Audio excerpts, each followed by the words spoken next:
Hello friends, welcome to Sandy foods. ఇవాళ Sandy ఫుడ్స్లో మనము bread హల్వాని సింపుల్గా ఇంట్లోనే ఎలా ప్రిపేర్ చేసుకోవాలో చూడబోతున్నాము. ప్రాసెస్లోకి వెళ్ళే ముందు స్మాల్ రిక్వెస్ట్ ఫ్రెండ్స్, మీకు ఈ వీడియో కనుక నచ్చినట్లయితే మా శాండీ ఫుడ్ ఛానల్ని లైక్ చేయండి, షేర్ చేయండి, అలాగే సబ్స్క్రైబ్ కూడా చేయండి. లేట్ చేయకుండా ప్రాసెస్లోకి వెళ్ళిపోదాం. ఇంకా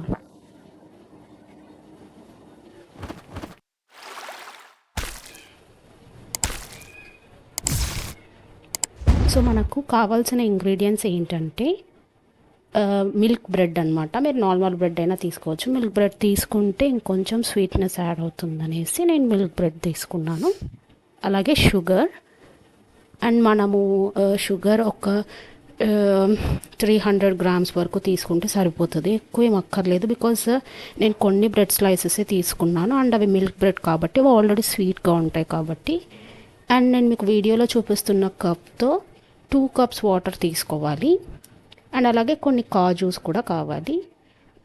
అండ్ ఫస్ట్ మనము ఈ బ్రెడ్ని ఇలాగా ఆల్ సైడ్స్ కట్ చేసుకోవాలి. ఇలా కట్ చేసుకున్న వాటిని తర్వాత కావాలంటే పొడిగా చేసేసుకొని మనం వేట్లో అయినా యూస్ చేయొచ్చు. అండ్ ఇప్పుడు ఇలాగ కట్ చేసుకున్న బ్రెడ్స్ని మనము ఫస్ట్ ఫ్రై చేసుకోవాల్సి ఉంటుంది. ఆ ప్రాసెస్ కూడా మనం చూసేద్దాం. చూసారా, అన్ని సైడ్స్ క్లీన్గా ఎలా కట్ చేసేసానో ఈ విధంగా కట్ చేసేసుకోవాలి. ఇప్పుడు మనం ఫస్ట్ ఏం చేయాలంటే స్టవ్ వెలిగించుకొని ఒక బాండీ పెట్టేసుకొని అందులో కొంచెం ఆయిల్ యాడ్ చేసుకోండి. ఈ బ్రెడ్స్ ఫ్రై చేసేటప్పుడు ఆయిల్ ఎక్కువ పీల్చేసుకుంటాయి అన్నమాట. అందుకే నేను ఒక 3-4 బ్రెడ్స్ ఒకసారి అలా ఫ్రై చేసుకున్నాను. మీరు దీంతో అంటే ఆయిల్తో కాకుండా నెయ్యితో కూడా ఫ్రై చేసుకోవచ్చు, చాలా బాగుంటుంది.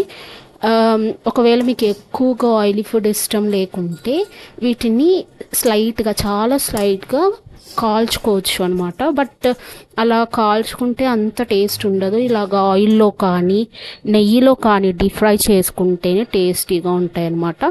ఇలాగ బ్రౌనిష్ కలర్లోకి వచ్చే వరకు ఫ్రై చేసేసి తర్వాత వీటిని ఒక ప్లేట్లోకి తీసేసుకోండి. ఇలాగే అన్నిటిని ఫ్రై చేసేసుకొని పక్కన పెట్టేసుకోవాలి.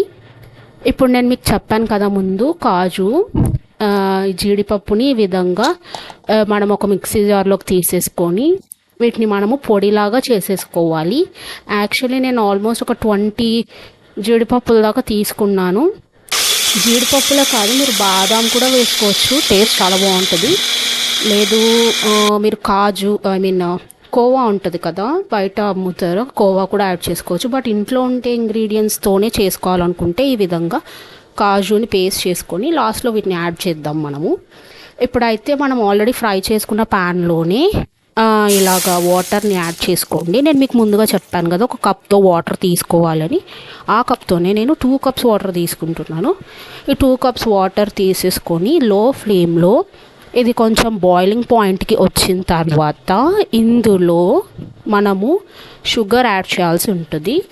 మనం ముందుగా తీసుకున్నాం కదా, షుగర్ని యాడ్ చేసేసి బాగా మిక్స్ చేసి కొంచెం సేపటి వరకు తర్వాత ఫ్లేమ్ని లోలో పెట్టేయండి. పూర్తిగా లోలో పెట్టేసి ఇది బాయిలింగ్ పాయింట్కి వచ్చే వరకు ఈ విధంగా వీడియోలో చూపిస్తున్నాను, చూసారా, ఇలాగా బాగా బాయిలింగ్ పాయింట్కి వచ్చే వరకు జస్ట్ ఒక 3 to 5 మినిట్స్ చాలు. ఎక్కువసేపు ఏమీ అవసరం లేదు. అని పాకం ఇలా రావాలి అలా రావాలని ఏమీ అవసరం లేదు. జస్ట్ ఒక 3 to 5 మినిట్స్ బాయిల్ చేసేసి తర్వాత మనం ఫ్రై చేసుకున్న ఈ బ్రెడ్ స్లైసెస్ ఉన్నాయి కదా, వాటిని యాడ్ చేసి అందులోనే మనము మిక్సీ పట్టి పెట్టుకున్న కాజు పేస్ట్ ఉంది కదా, జీడిపప్పు పొడిని యాడ్ చేసుకోవాలి. ఈ జీడిపప్పు పొడి అనేది ఎక్స్ట్రా ఫ్లేవర్ ఇస్తుంది. ఇప్పుడు ఫ్లేమ్ని మీడియంలో పెట్టేసి బాగా ఫ్రై చేసేసుకోండి. హల్వా కాబట్టి ఈ విధంగా స్మాష్ చేశాను, మొత్తం అంతా స్మాష్ అయిపోయింది. ఇప్పుడు మన బ్రెడ్ హల్వా రెడీ అయిపోయింది. మీరు కావాలంటే ఇందులో ఫ్రై చేసుకున్న జీడిపప్పు, బాదం ఇలాంటివి యాడ్ చేసుకోవచ్చు. నాకు ఇలా తినడం ఇష్టం, అందుకే ఇలాగే పెట్టేసుకున్నాను.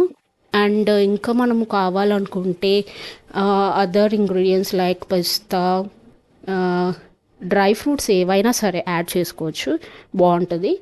అండ్ ఇది వేడిగా తినకండి, కొంచెం చల్లారిన తర్వాత తింటేనే బాగుంటుంది. వేడివేడిగా అస్సలు బాగోదు. అంతే ఫ్రెండ్స్, ఎంతో టేస్టీగా ఉండే మన బ్రెడ్ హల్వా రెడీ అయిపోయింది. సో మీరు కూడా మీ ఇంట్లో ట్రై చేసి మీకు ఎలా వచ్చిందో కామెంట్ సెక్షన్లో చెప్పండి. మీకు ఈ వీడియో కనుక నచ్చినట్లయితే please do like, share and subscribe to Sandy foods. Thanks for watching.